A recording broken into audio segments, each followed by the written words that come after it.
Yana aramızda yana Maksum Hacim'den yana sebeptaşlarıdan Ustaz dini alim Ustaz Habibullah Kusani aramızda özünün təsiratlarını sözler için mikrofona davet kılman.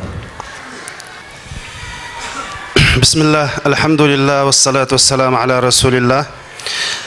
Aldı bilen muşu münasebetke kelgen barlık çoğun ustazlarımızga cemaatke Allah subhanahu ve ta'aladan rahmet ve mağfiret eleymen. Ve şundakla ustazımız Abdülhakim Han Maksum Hacim'nin yatkan yerini cennet kılışını Allah subhanahu ve ta'aladan tileymen. Hürmetlik cemaatle ustazımızın ki fazileti, ahlakı, alahidiliki ustazlar tarafından bir qortilq ilindi. Bence bunu tekrarlaş hacatsız. Çünkü ustazımız bir dini alim idi, bir yetekçi idi. Hemmimizin ki hürmetlik sazavar, kıymetlik bir kardeşimiz idi.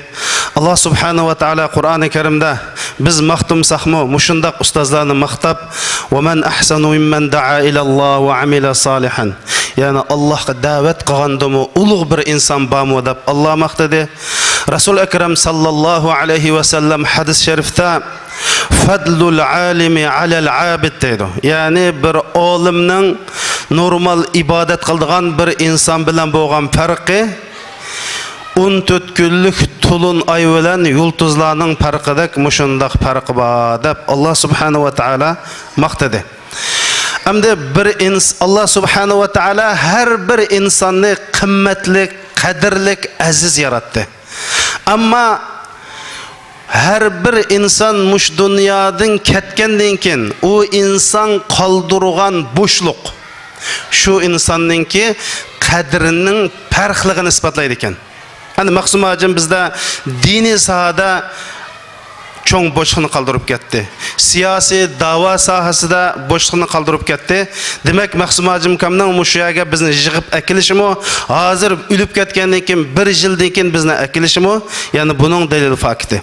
Endi biz bugün ustazga vapa keçiziga keldik. Endi bu vafadarlık dinimizde acayip ulug' bir xislat. Hatta Allah subhanahu ve taala özünü maqtab وَمَنْ أَوْفَى بِأَهْدِهِ مِنَ اللّٰهِ Allah'ta mı vefadar kim bağıdısa peygamberlerine vaktab ve İbrahim ellezî veffa deb peygamberlerinin vefadarlığını vaktadı. Müminlerinin vefadarlığını vaktab vel mufûne bi'ahdihim izâ ahadu deb müminlerinin vefadarlığını vaktadı.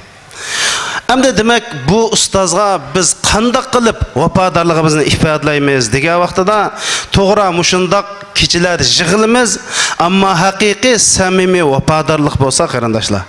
Birinchisi mush ustozlarga davomli duo qilish. İmam-ı Azam Abu Hanife rahmetullah aleyh shundoq deydi. Ustazım Hammad ölüp ketgandan biri namazlı okusam çuqum şu ustazımga dua qildim deydi. Mana bu vafa qarindoshlar. Mana bu Abu Hanife rahmetullah aleyh'nin şagirdi Abu Yusuf. Men hayatımda ata-onamdan burun ustazım Abu Hanife dua qildim deydi. Mana bu vafa.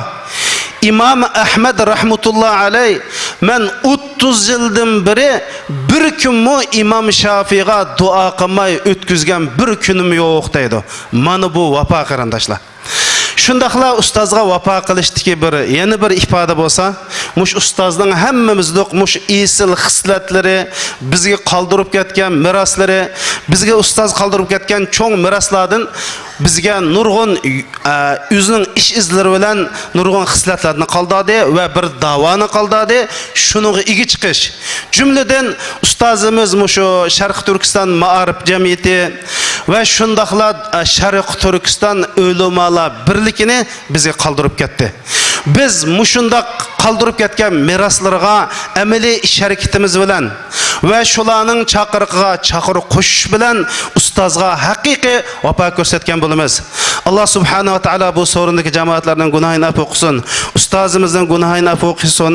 Oilasiga sabr ato qilsin. Assalomu alaykum va rahmatullohi va barakatuh.